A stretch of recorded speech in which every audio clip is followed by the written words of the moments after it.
As Russia moves closer to annexing parts of Ukraine, Ukrainians are fleeing those Russian-occupied territories, dismissing the results of a 5-day vote that showed strong support for joining Russia. So-called referendums that Kyiv and the West have widely discredited as illegal shams. Ukrainians here at a reception center for evacuees said people were forced to take ballots in the street by roving officials at gunpoint. No one was interested in your opinion. You simply have to tick the box in the ballot.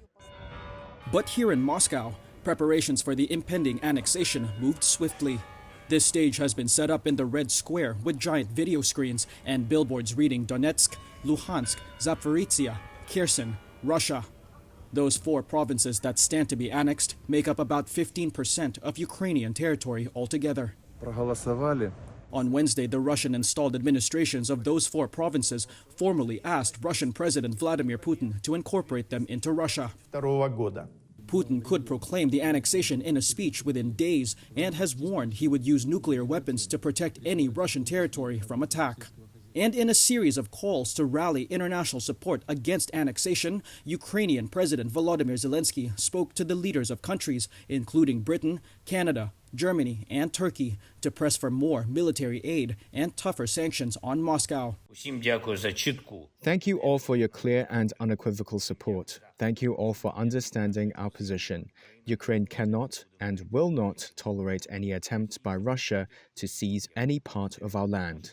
U.S. White House Press Secretary Karine Jean-Pierre said Washington would send more financial aid to assist Ukraine. And today, the United States is announcing an additional $1.1 billion package of weapons and equipment for Ukraine through the Ukraine Security Assistance Initiative. The announcement brings the total U.S. security aid to $16.2 billion.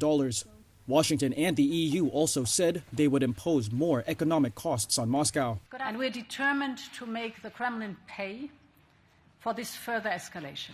Ursula von der Leyen is the EU Commission president. So we propose sweeping new import bans on Russian products. This will keep Russian products out of the European market and deprive Russia of an additional 7 billion euros in revenues. We're also proposing to extend the list of products that cannot be exported to Russia anymore.